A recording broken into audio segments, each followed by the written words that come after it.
Hey there, Georgie here with Ukraine Matters. I'm sorry guys that videos are not coming up as much as I was hoping for, but that's because I'm traveling. Welcome to Germany. This is the Rhine River and I'm walking here along it. Let's talk about what's happening in Ukraine and in the world. Well, first and foremost, the thing that's happening in Ukraine was a terror attack. There was a guy, a Moscow-born guy, that got his gun. By the way, interestingly, a legal weapon supposedly, and he shot a lot of people. I believe the total number is now 6 or 7 dead and plus wounded, including children. It's an absolutely horrific incident, an already horrific situation. I'm pretty sure it has something to do with the Russian assets being activated in Ukraine. So, yeah, you see, Ukrainians are being killed by Russians or proxy Russians all the time. My condolences to all of the people and the relatives that are suffering from this awful tragedy.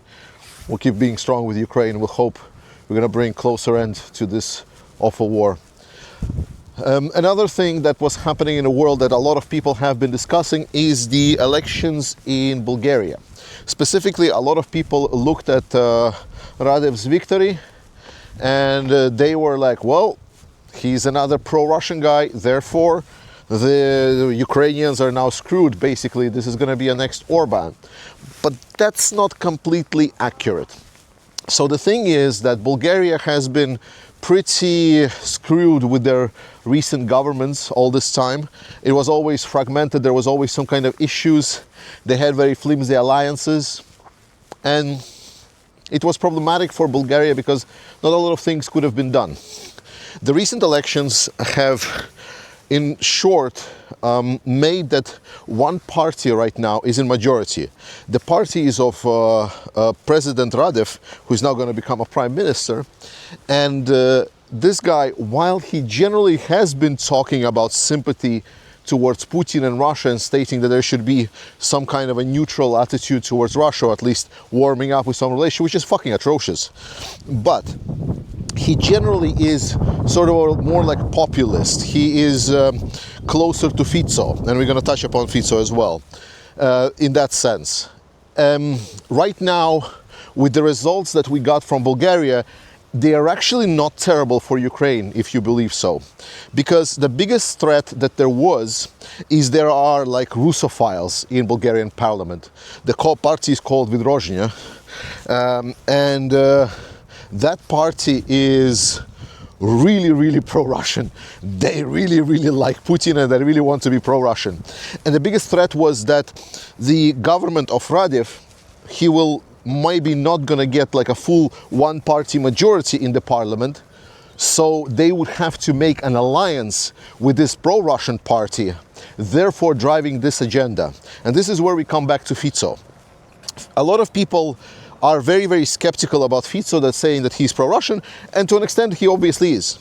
But big driver of what Fico is doing is actually because of the political situation he is in.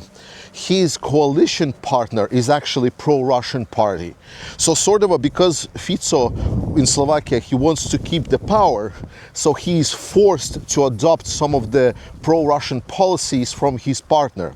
And that was kind of the threat that was there for if Radev in Bulgaria would not get some kind of an outright majority, they would instead have to form a coalition government with a pro-Russian party, and therefore they would need to bring in a lot of pro-Russian narratives into the system, Bulgarian system right now.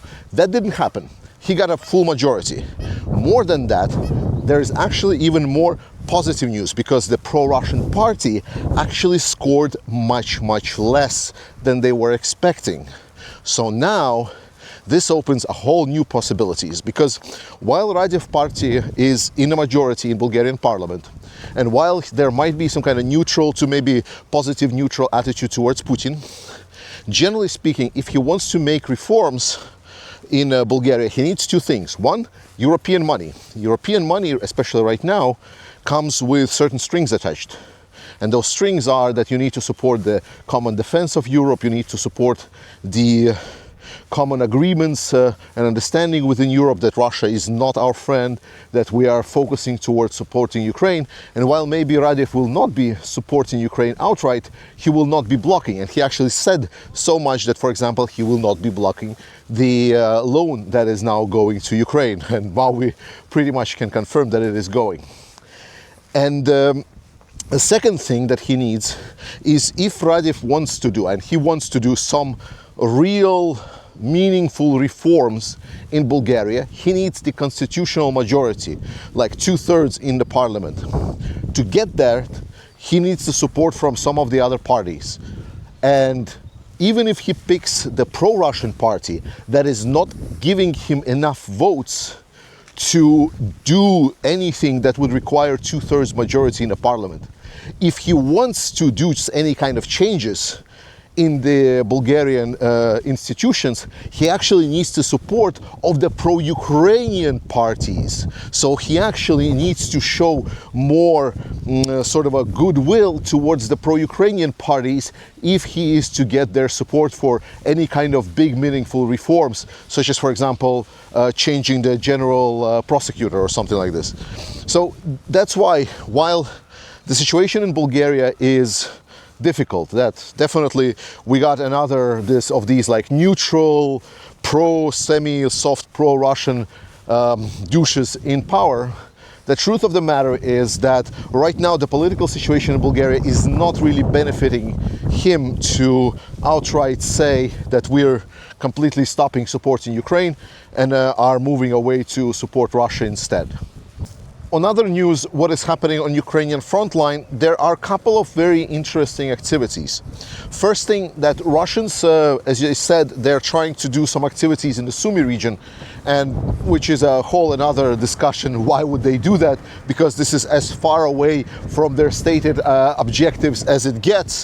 And more importantly, they're actually not having such a good time there anyway. Right now, supposedly Russians used the underground pipe to try to get into the Sumy region again. Yet, as we know, Ukrainians now are pretty aware of threat that is coming from the pipes. So quickly, Ukrainian armed forces have posted videos of Russians just demolishing it as soon as they are appearing from these pipes. And those were pretty brutal. Unfortunately, I cannot show them here, but I'm pretty sure you can find them on our Discord. Secondly, Russia seemingly got really annoyed by their results that they got on the attacks in the east, and so they decided to kind of renew their offensive operations. So in the last couple of days, they've actually sent a couple of armored columns on the east, and that went about as good as you can imagine. Russians got absolutely demolished, and they have been routed.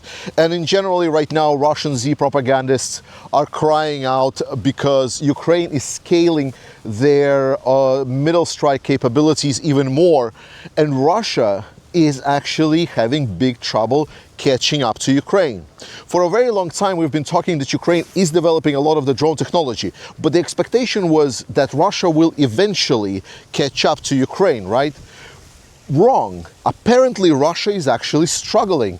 The internal budgets, the inefficiencies of the Russian system are actually providing big issues for Russia. Yes, they can produce like some of the smaller drones, they can produce some other drones that are known models, but like being able to catch up to what Ukraine is outputting is actually much harder. For example, you know the Baba Yaga, the vampire heavy bomber drones? They have been in Ukraine used for like a year and a half, actively used, and they are like night hunters. They are flying with their thermal cameras and completely burning through the Russian frontline defenses. It seems like simple enough, you know, it's just a big copter with a night vision camera. How hard can it be? Well, apparently much harder than it looks, because even to this day, Russians and no Russian producers were able to actually catch up and even closely match the capabilities and performance that Ukrainian drones are getting. They just cannot for some reason. I mean, I know some of the reasons, but like, let's just keep it simple here. And this is a big problem because Russians just don't have that capability, which is massive. These drones have really inflicted a lot of damage for the Russians. And for a longer time, Russians were actually pretty dominant in the middle strike with some of their Lancet drones and Kuba and other ones. But now Ukraine is catching up and Russia cannot really cope with this. We just recently reported that Magyar stated that, I believe in the last 16 days, they burned out exactly 16 the anti-air systems. And those are specifically drone countering anti-air systems. And that is pretty impressive. That is something to be beholden of. I think it was days, not weeks. I hope it was days, not weeks. So to sum up, while there is a lot of tension in the world and specifically in political sphere in Europe, I think right now we're in a very favorable political situation for Ukraine. I would expect a lot of support coming from the NATO countries, European countries, specifically to Ukraine, even with everything that is happening in US and so on. I think overall Ukraine right now can breathe out a little bit, with the only downside is that United States is obviously lifting all of the sanctions off of Russia, which is going to definitely turbo boost Russian economy and allow them to create a lot more death machines to kill innocent Ukrainian civilians. And that is truly atrocious. In any case, guys, thanks for your time. I love you. Trust in Ukraine, support Ukrainian armed forces, and I will see you next time.